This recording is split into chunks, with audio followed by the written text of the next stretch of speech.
اعوذ باللہ من الشیطان الرجیم بسم اللہ الرحمن الرحیم۔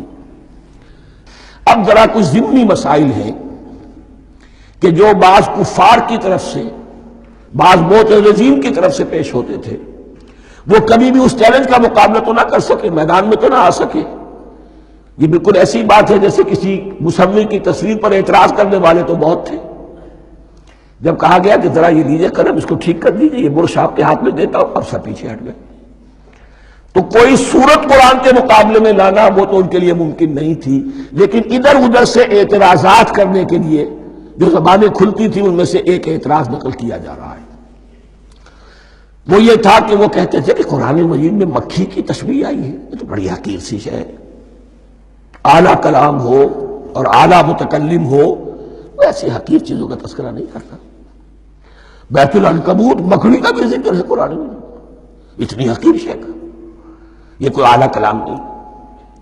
اس کا جواب دیا جا رہا ہے کہ اصل میں کہیں تشبیہ بیان کرنی ہے، تمثیل بیان کرنی ہے، تو دیکھنا یہ کہ جس شے کے لیے تشبیہ دی جا رہی ہے اس کی مناسبت والی شے ہو۔ شے کوئی بہت حقیر ہے تو کسی عظمت والی شے سے آخر کیسے تشبیہ دی جائے گی؟ وہ تو کسی حقیر شے سے ہی تشبیہ دی جائے گی تو جو اصل مقصد ہے تشبیہ کا وہ پورا ہوگا۔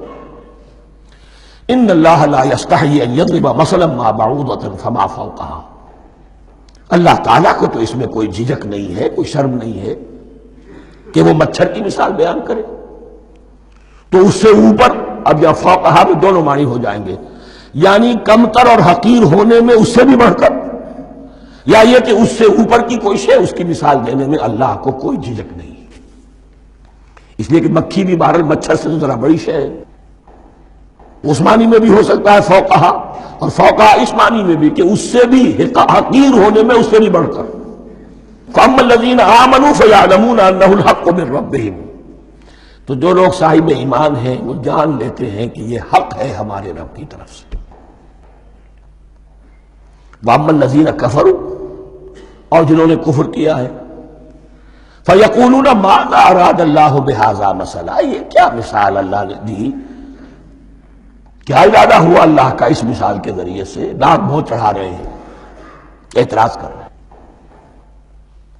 اب جو آ رہا ہے اگلا جملہ وہ ہے بہت اہم، یضل بہ کثیرا ویہدی بہ کثیرا، اسی کے ذریعے سے اللہ بہتوں کو ہدایت دیتا ہے اور اسی کے ذریعے سے بہتوں کو گمراہ کرتا۔ معلوم ہوا کہ ہدایت اور گمراہی اور ہدایت اور ضلالت انسان کی سبجیکٹو کنڈیشن کے اوپر دار و مدار ہے اس کا۔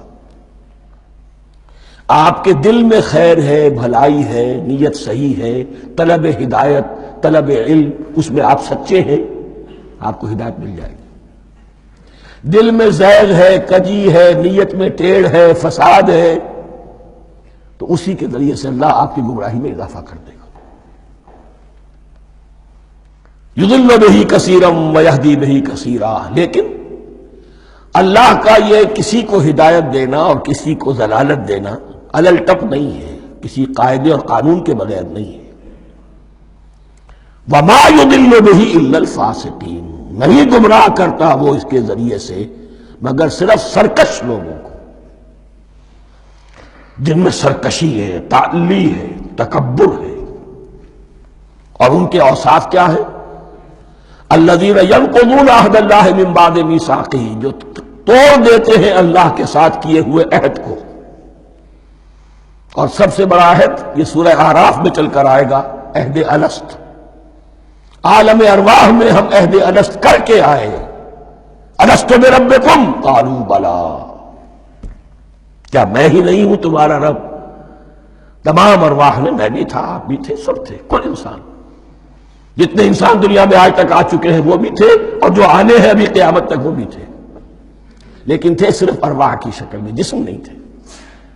اور یہ میں آپ کو بتا چکا ہوں، مکمل وجود ہے انسان کا روحانی وجود۔ اولا تخلیق اس کی ہوئی تھی، اسی سے آگے چل کر ایک بہت فلسفے کا بہت گہرا مضمون آ رہا ہے آگے چل کر۔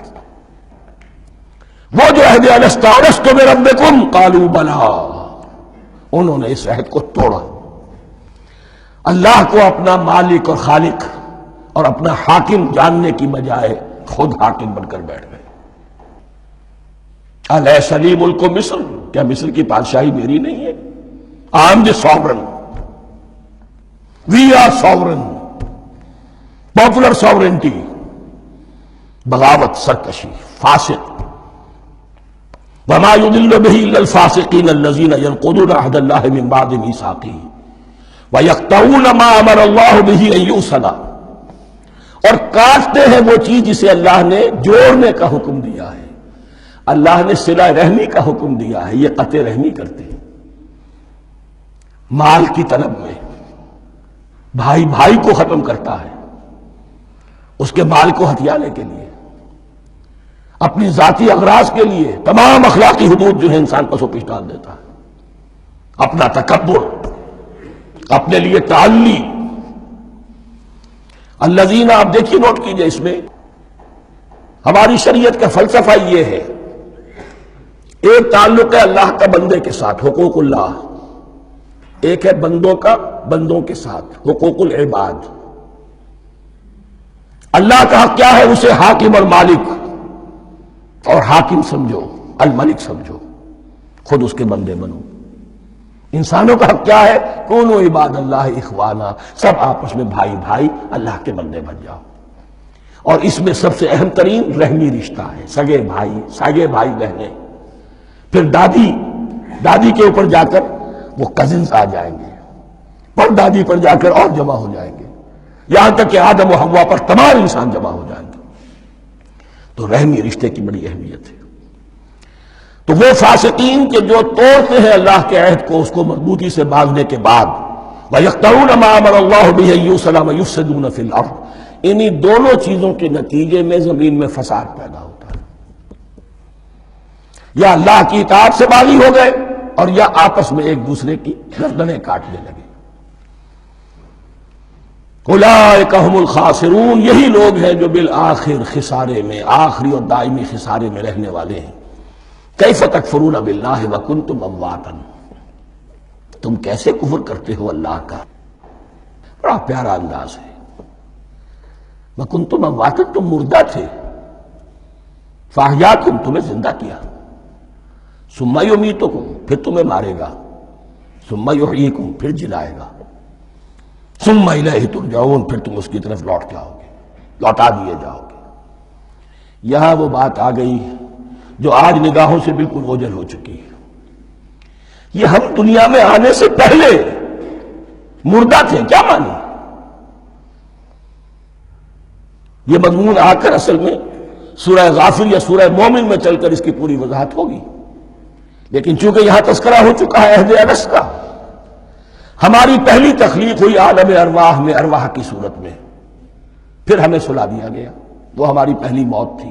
مردہ جو ہے معدوم نہیں ہوتا، مردہ ہوتا ہے، بے جان ہوتا ہے، سویا ہوا ہوتا ہے. اور موت کو اور نیند کو تشبیہ دی گئی ہے. پھر ہمیں اس جسد کے ساتھ یہاں زندہ کیا گیا، پھر موت طاری ہوگی، پھر ہمیں زندہ کیا جائے گا. یہ آیت جیسا کہ میں نے عرض کیا بہت بڑی اور بڑی گہری حکمت اور فلسفہ قرآن کی آیت ہے. کیسے اللہ کا انکار کرتے؟ کنتم اموات، تم مردہ تھے، سوئی ہوئی ارواح کی شکل میں تھے. فاحیاکم، تمہیں جگایا، اس جسد کے ساتھ زندہ کیا. ثم یمیتکم ثم یحییکم، پھر تمہیں مارے گا، پھر جلائے گا. ثم الیہ ترجعون، پھر تم اس کی طرف لوٹا دیے جاؤ گے. اور اب اس کے بعد جو آخری آیت ہے، هو الذی خلق لکم ما فی الارض جمیعا، اس نے تمہارے لیے بنایا ہے جو کچھ بھی زمین میں ہے. اس میں خلافت کا مضمون آ گیا. حدیث میں آتا ہے انما الدنیا خلقت لکم وانتم خلقتم للآخرہ، یہ دنیا تمہارے لیے بنائی گئی ہے، تم آخرت کے لیے بنائے گئے ہو. هو الذی خلق لکم ما فی الارض جمیعا، اس لیے کہ اگلی آیت پھر آ رہی ہے خلافت کی آیت. سارا کچھ زمین میں یہ بستر جو بچھایا اور یہ کائنات کو، زمین کو سجایا تمہاری خلافت کے لیے. ثم استوى الى السماء فسواهن سبع سماوات، پھر وہ متوجہ ہوا آسمانوں کی طرف اور انہیں 7 آسمانوں کی شکل میں بنا دیا. جیسا کہ میں کل عرض کر چکا ہوں، یہ تاحال ابھی یہ آیات متشابہات میں سے ہے. 7 آسمانوں کی کیا حقیقت ہے ہم اس سے ابھی پورے طور سے واقف نہیں. وَهُوَ بِكُلِّ شَيْءٍ عَلِيمٌ، اور اسے ہر شے کا علم حقیقی حاصل ہے. بارک اللہ لی ولکم فی القرآن العظیم ونفعنی وإیاکم بالآیات والذکر الحکیم۔ صدق اللہ العظیم۔